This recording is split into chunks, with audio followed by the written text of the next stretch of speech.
The stars looked different from here. Captain Ethan Reeves felt that difference in his bones as he stood on the bridge of the Earthship Pathfinder. 4 years of travel through the empty black had brought them to Tau Ceti, a sun not so different from their own. But it wasn't home. Not by a long shot. Reeves ran his hand over the stubble on his chin. 2 days without a shave. The closer they got to their goal, the less important little things seemed to be. He turned his tired eyes to the main screen where a small blue-green planet hung like a jewel. "What's our status, Lieutenant Clark?" he asked. Linda Clark didn't look up from her screens.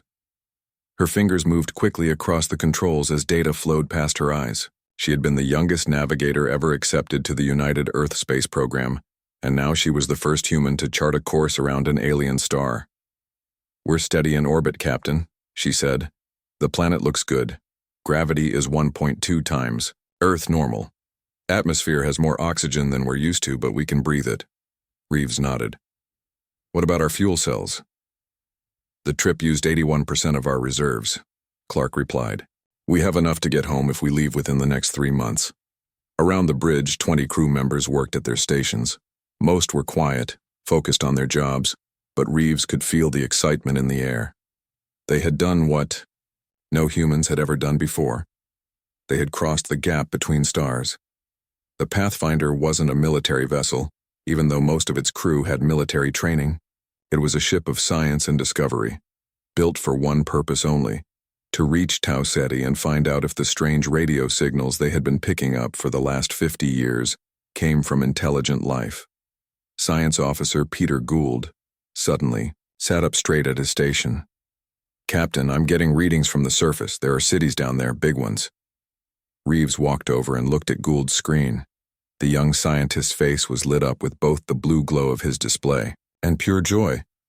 "Look at this." Gould pointed to a series of regular shapes on the continent below them. "These structures are too perfect to be natural, and they're huge. The smallest one is about the size of Old Manhattan." "Could they be ruins?" asked Reeves. Gould shook his head. "No way. I'm picking up energy signatures. Whatever's down there, it's active and using a lot of power." Around the bridge, people stopped what they were doing to look at their own screens or gather near Gould's station. After centuries of wondering if they were alone in the universe, they now had their answer. Communications. Officer Heather Winters looked up suddenly from her console.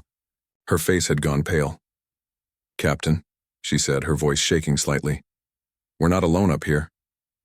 Reeves spun around. "What?" "Something just appeared on our long-range sensors," Winters said. "It's coming toward us. Fast." Security Chief Allen Ward was already moving to his station. "Bringing defensive systems online, Captain." "Hold on that," Reeves ordered. "This isn't a warfare mission. Let's not give them any reason to think we're hostile." He turned to Winters. "Put it on the main screen." The view of the planet vanished, replaced by the image of empty space. But not for long. A shape appeared in the distance, growing larger by the second. At first it was just a dot. Then it became a line. Then its true shape began to emerge. "My God," whispered Medical Officer Kate Daniels. "It's beautiful." The approaching vessel was silver and smooth, shaped like a perfect teardrop. It had no visible engines or windows, yet it moved with purpose and grace. As it grew closer, they could see that it was enormous, at least 5 times the size of the Pathfinder. "Are they sending any messages?" Reeves asked Winters. She shook her head. "Nothing on any frequency we can detect." "Send our greeting package," Reeves ordered. The greeting package was a carefully designed set of images and mathematical sequences meant to show peaceful intentions and basic information about humanity.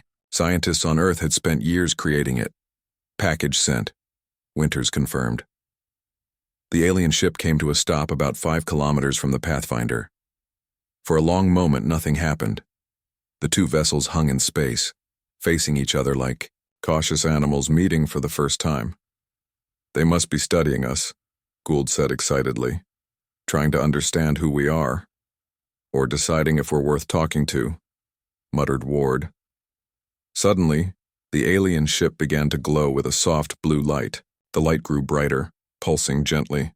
"Captain," Ward said, his voice tense. "They're scanning us." "Let them," Reeves replied. "We have nothing to hide." But Ward was already checking his readings with growing concern. "Sir, this isn't a normal scan. It's going right through our shields. They're accessing our computer systems somehow." Reeves frowned. "Is there any way to stop it?" "Negative," said Ward. "Our technology doesn't even understand how they're doing this." All around the bridge, screens flickered as invisible forces moved through the ship's systems. Data flowed at impossible speeds: ship schematics, crew files, mission parameters, Earth's location, human biology, history, culture, everything. The Pathfinder carried in its memory banks was being copied and examined. "They're getting everything," Gould said, watching his screen with a mixture of awe and fear. "Our entire database, every piece of information about Earth and humanity." The scan lasted only 60 seconds. When it ended, the blue glow around the alien ship faded. For a brief moment, the silver vessel seemed to shimmer as if considering what it had learned. Then, without warning, it turned away and accelerated at a speed the Pathfinder's sensors could barely track. Within seconds, it had vanished from sight. A heavy silence fell over the bridge. No one knew what to say. Their first contact with an alien intelligence had lasted just over 2 minutes, with no real communication at all. Winters broke the silence. "Captain," she said quietly. "They sent something just before they left. A message. In perfect English." Reeves turned to her. "What did it say?" Winters looked up, her eyes wide with confusion and the first hints of fear. It said, "We have analyzed your capabilities. Preparations will now commence." 3 weeks passed with no sign of the silver ship. The Pathfinder remained in orbit around Tau Ceti A, its crew split between excitement and worry. Captain Reeves had ordered round-the-clock monitoring of both the planet below and the space around them. So far, they had seen no further alien vessels, but the tension on the ship remained high. In the large conference room just off the main bridge, the senior staff gathered around a table where a 3D image of the planet floated in the air. The hologram showed cities spread across the northern continent like glittering webs of light.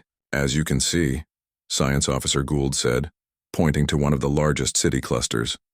"They have built mostly near their oceans, just like humans did back on Earth." Lieutenant Clark leaned forward, studying the image. "Do we have any idea what they look like?" "Not yet," Gould admitted. "We've tried using our best scanning equipment, but something is blocking us from getting clear readings of life forms. It could be some kind of shield technology." Security Chief Ward crossed his arms. "Or it could be a trap. That message they sent wasn't exactly friendly." Heather Winters shook her head. "We don't know that it was a threat. Preparations could mean anything. Maybe they're preparing a welcome party." "A welcome party?" Ward laughed without humor. "They scanned every bit of data we have and then ran away without talking to us. That doesn't sound like they want to be friends." Captain Reeves, who had been quiet until now, raised a hand to stop the argument. "Speculation won't get us anywhere. What we need are facts. Gould, what have we learned about their technology level?" Gould tapped on his tablet and the hologram changed to show various structures on the planet's surface. "They're clearly more advanced than us. These towers here seem to be some kind of orbital elevators. They have cities under the ocean. And these," he pointed to several large ring-shaped objects in orbit around the planet, "look like space stations big enough to hold millions of people." "Have they shown any reaction to our presence?" Reeves asked. "No, sir," Winters replied. "We've been broadcasting greetings on all frequencies since we arrived. If they're listening, they're choosing not to answer." Medical Officer Kate Daniels, who had been quiet until now, spoke up. "Maybe they're scared of us. Just because they have better technology doesn't mean they aren't cautious." Ward was about to respond when the door to the conference room slid open. A young officer rushed in, his face flushed from running. "Captain," he said, trying to catch his breath, "we just received an emergency transmission from Earth. Admiral Bennett needs to speak with you right away." Reeves stood up quickly. "Put her through." The hologram of the planet disappeared, replaced by the image of Admiral Sandra Bennett. Her face was tight with worry. and they could see people moving quickly behind her in what looked like Earth Command's crisis center. "Captain Reeves," she said without greeting. "We have a serious situation. 17 hours ago, our deep space tracking stations detected multiple unknown vessels entering the solar system. They appeared suddenly at the edge of our detection range and are moving toward Earth at high speed." The room went silent. Reeves felt a cold weight settling in his stomach. "Admiral, what do these ships look like?" "Silver. Teardrop-shaped, exactly matching the vessel you encountered." Bennett's voice was grim. "And they're not alone. We've counted 37 ships so far, with more appearing every hour." Gould gasped. 37? But we only saw one." "There's more," Bennett continued. "Our outposts on Mars and Europa went dark 2 hours ago. No distress signals, no signs of attack. They simply stopped communicating. We sent ships to investigate, but they're still en route."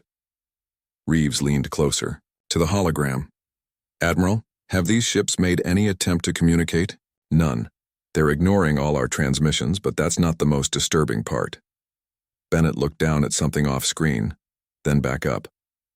"Our long-range scanners show similar fleets gathering in other star systems within 50 light-years of Earth. Something big is happening, Reeves, and it started when you arrived at Tau Ceti." The words hung in the air like a physical weight. No one around the table spoke. "What are Earth's defensive options?" Ward finally asked. Bennett's laugh was short and bitter. "Against ships that can appear and disappear at will? Ships that can scan through our best shields like they aren't even there? We're mobilizing everything we have, but our analysts aren't optimistic." "There must be something we can do," Reeves said. Bennett nodded. "That's why I'm calling. Your mission has changed, Captain. You need to make contact with the civilization on that planet. Find out who these ships belong to and what they want with Earth. We need information, and we need it fast." "We've been trying to contact them for weeks," Winter said. "They're not answering." "Then try harder," Bennett snapped. "Land on the planet if you have to, whatever it takes." A loud beeping sound came from off-screen. Bennett looked away, her expression changing from worry to alarm. "We're getting reports of more ships appearing near Jupiter," someone off-screen said. Bennett turned back to the camera. "We're out of time, Reeves. Find out what's happening and report back as soon as—" The transmission cut off suddenly, leaving only static. "Admiral?" Reeves called. "Admiral Bennett?" Winters was already at a console. The connection dropped. "I'm trying to re-establish, but I can't get through. Something's blocking our signal to Earth." Before anyone could react, the ship's alert system began to sound. Red lights flashed along the walls of the conference room. "Bridge to Captain Reeves," a voice came over the speakers. "Sir, we're being hailed from the surface of the planet." Reeves exchanged looks with his officers. After 3 weeks of silence, the aliens had chosen this exact moment to make contact. "I'm on my way," he said, already moving toward the door. The others followed quickly. On the bridge, the main screen showed a swirling pattern of light and color. It was beautiful but alien, shifting in ways that almost hurt the human eye to watch. The signal just appeared on all frequencies, the communications officer on duty explained, as Reeves and the others arrived. "We didn't even have time to respond before this image appeared." As they watched, the swirling pattern resolved itself into a face, or something like a face.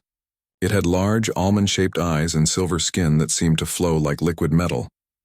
The being had no visible mouth, yet when it spoke, the words came through clearly in perfect English. "Humans of the vessel Pathfinder," it said, its voice melodic and calm. "The time for hiding has ended. We request your presence on our world.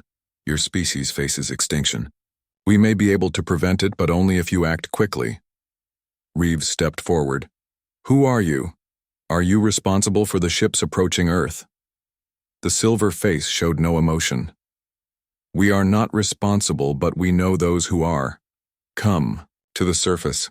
Bring no weapons, we will explain everything." The image vanished, replaced by a set of coordinates on the planet's surface. The bridge was silent. Finally, Ward spoke what everyone was thinking. "It could be a trap, or it could be our only hope to save Earth," Reeves replied. He looked around at his crew, seeing the fear in their eyes but also their determination. Prepare a landing party. We leave in 1 hour. The shuttle descended through the atmosphere of Tau Ceti A, carrying Captain Reeves and his team toward the coordinates provided by the aliens. Through the viewports, they watched as strange landscapes passed below. Forests of tall, spiral, trees with blue leaves, wide plains covered in what looked like purple grass, and winding rivers that glowed softly in the alien sunlight. Still no sign of wildlife, Science Officer Gould noted, eyes glued to his scanner. He had barely spoken during the journey down, too busy recording everything he saw. Either they don't have animals here or they're keeping them away from us. Security Chief Ward checked his empty holster for the 5th time since they left the ship. Following the aliens' instructions, they had come unarmed. Ward had argued against this decision, but Reeves had been firm. If this was their only chance to save Earth, they couldn't risk offending their hosts. Coming up on the landing site, Lieutenant Clark announced from the pilot's seat. Her hands moved confidently over the controls, even though this was her first time flying in an alien atmosphere. It looks like some kind of platform. Below them, a flat circular structure about 200 meters across rose from the middle of what appeared to be a city. Unlike human cities with their straight lines and right angles, this one flowed in graceful curves and spirals. Buildings, shaped like seashells and water droplets, stretched toward the sky, connected by bridges that seemed too delicate to support weight. Bringing us down, Clark said, easing the shuttle toward the platform. No guidance signals, but they've provided a clear landing area. As the shuttle touched down, they could see figures waiting at the edge of the platform. From a distance, they looked almost human. 2 arms, 2 legs, a head. But as the team prepared to exit the shuttle, Reeves reminded them of their briefing. Remember, no sudden movements. Follow my lead. We're here to learn and to ask for help, not to make demands. Medical Officer Daniels checked her medical kit one last time. I still say we should have brought more people. A smaller group is less threatening, Reeves replied. Besides, the Pathfinder needs its crew if things go wrong here. The shuttle door opened with a soft hiss, and Earth's first official contact team stepped onto the soil of another world.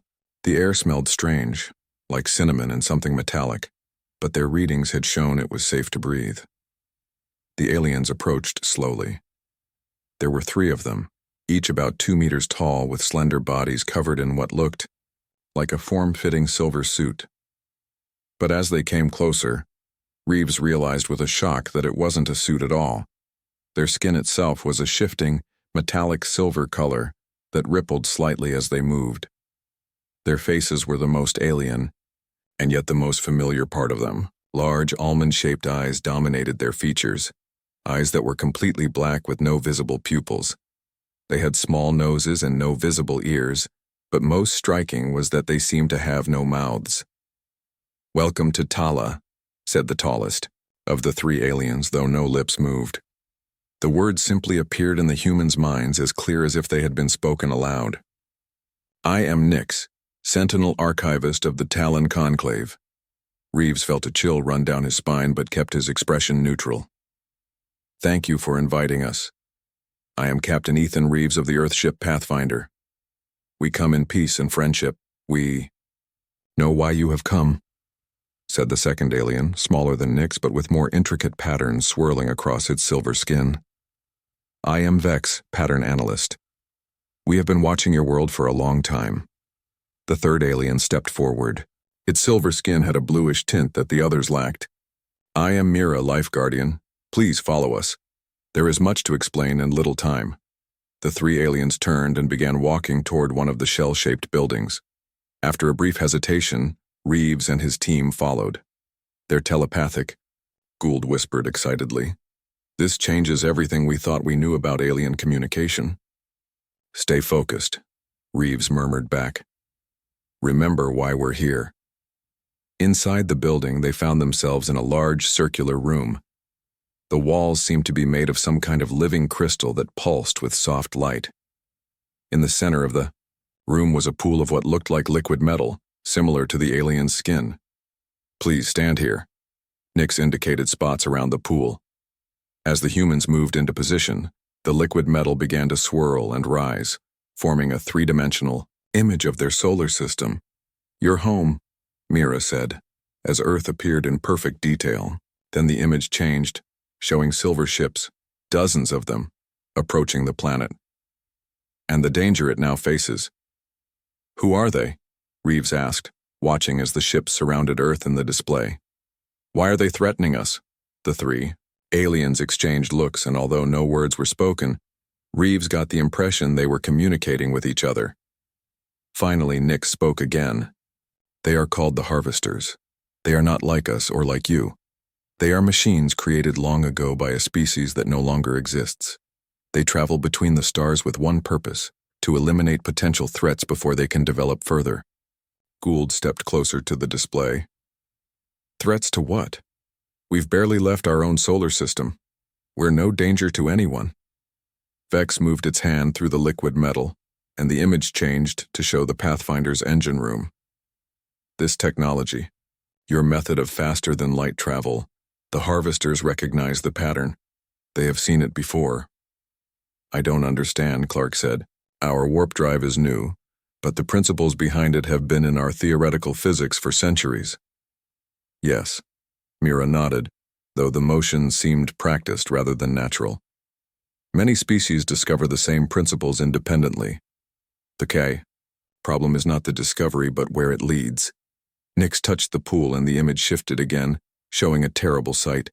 A planet cracking open, its surface peeling away as space itself seemed to tear around it.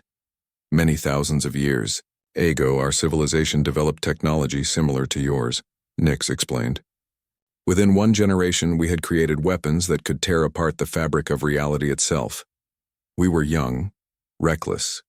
We did not understand the danger until it was almost too late.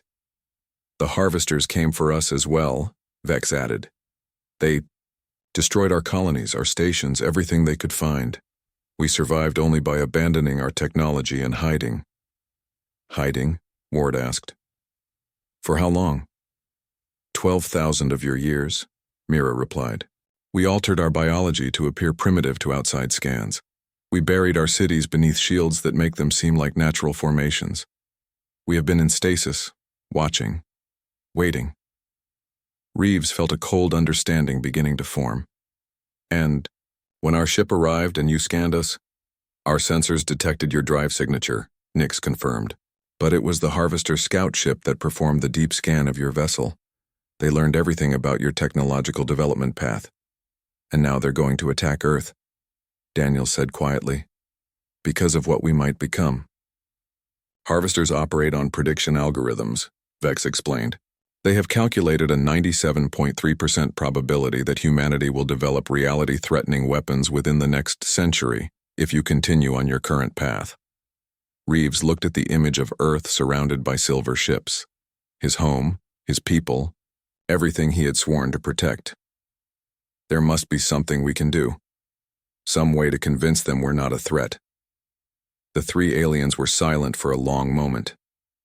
Then Nix reached into the pool and pulled out a small device that glowed with the same blue light as Mira's skin. There is one possibility, the alien said carefully.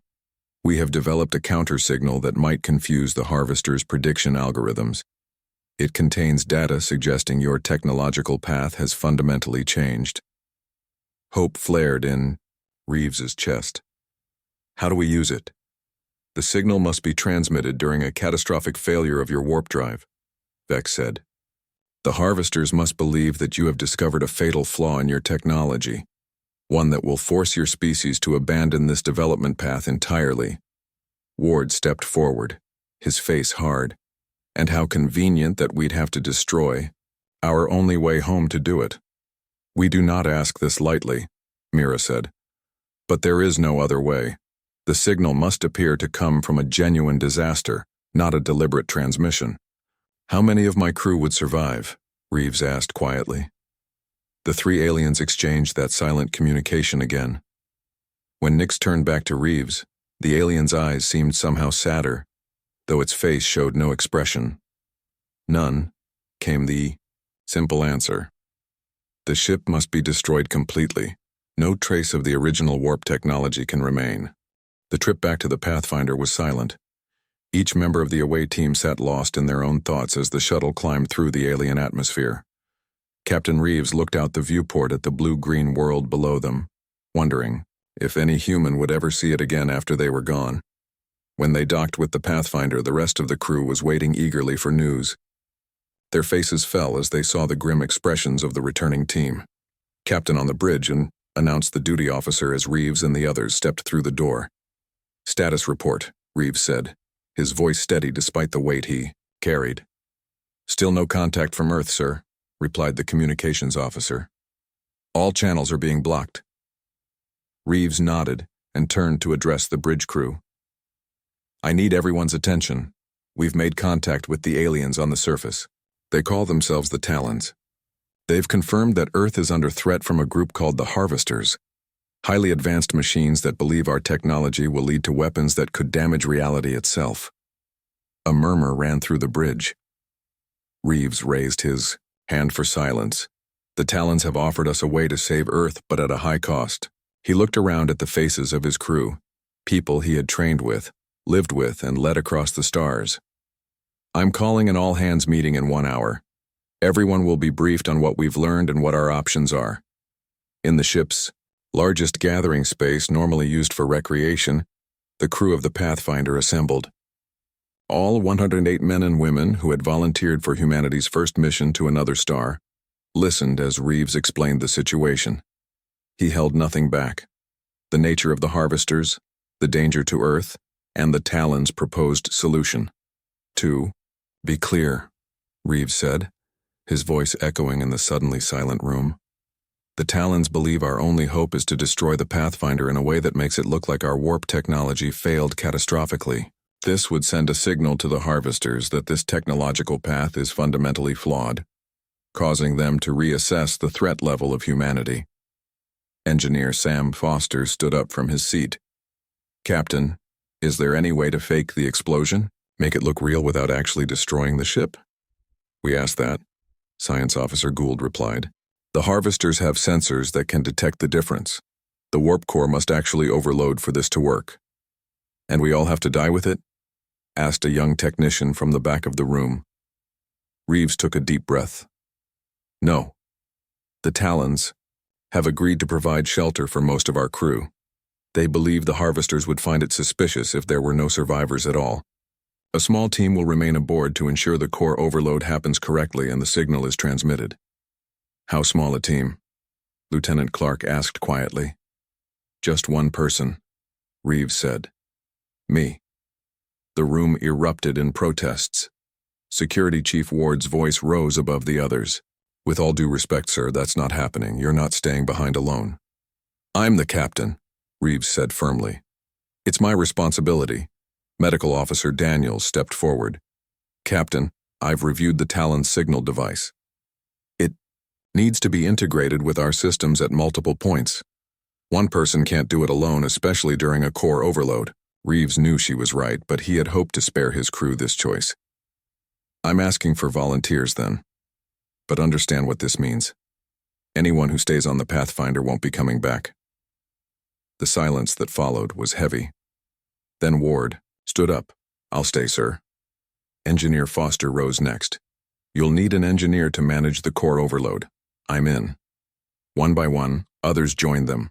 Lieutenant Clark, Science Officer Gould, Communications Specialist Winters.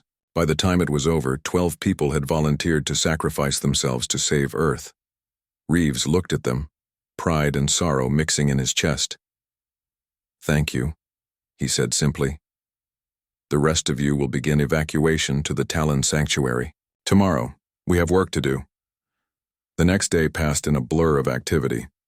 Most of the crew took what few personal items they could carry and boarded shuttles to the planet below. Each person who left stopped to say goodbye to the 12 who would remain. There were tears, hugs, whispered words of thanks, and promises to remember.